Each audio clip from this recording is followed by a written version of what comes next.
Hi, I'm Joe Downard and I'm a bass player.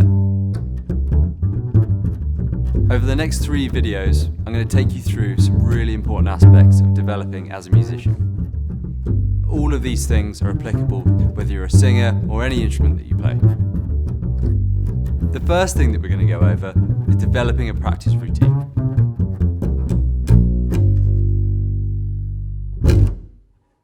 Practice is really, really important, and it's something that every musician should enjoy. If you're starting out on an instrument, it's great to not feel overwhelmed about how much you should be practicing, and it's more important to really enjoy the practice that you do, whether it be 5 minutes or 5 hours. Just sit down with your instrument and enjoy playing it. In my practice routine, I like to separate it out into 3 pillars: technique, fundamentals, and transcribing. It's not often that in a practice session I'd be able to get through all of these, so I like to just focus on one.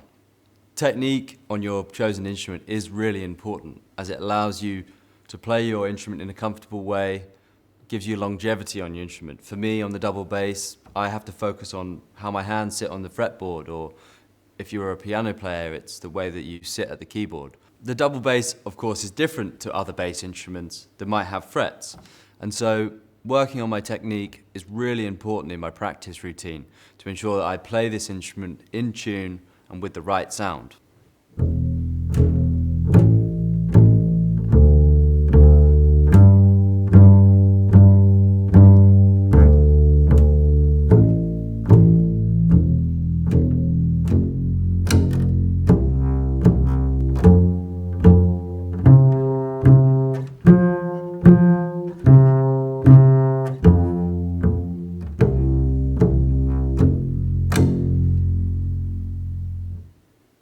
That was me practicing my technique, making sure that my hand and my shoulder are nice and high, and that the sound I'm creating with my right hand is nice and pure.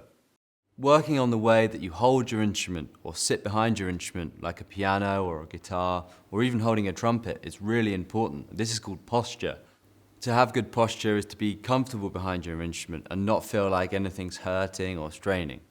To make sure that I always have the right posture behind my instrument, I like to stand with my 2 feet wide and keep my bass angled in this way so that I always know I'm in the right position.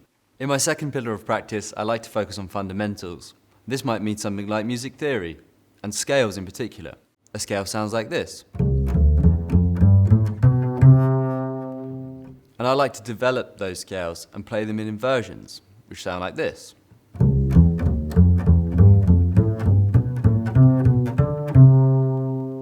I like to practice inverted scales like that, as it's a really great way of understanding the makeup of a scale. One thing I really enjoy doing is practicing along to a metronome. This little gadget clicks along as I practice my scales, and it's a great way for me to develop a great internal rhythm and time, which is really important as a bass player.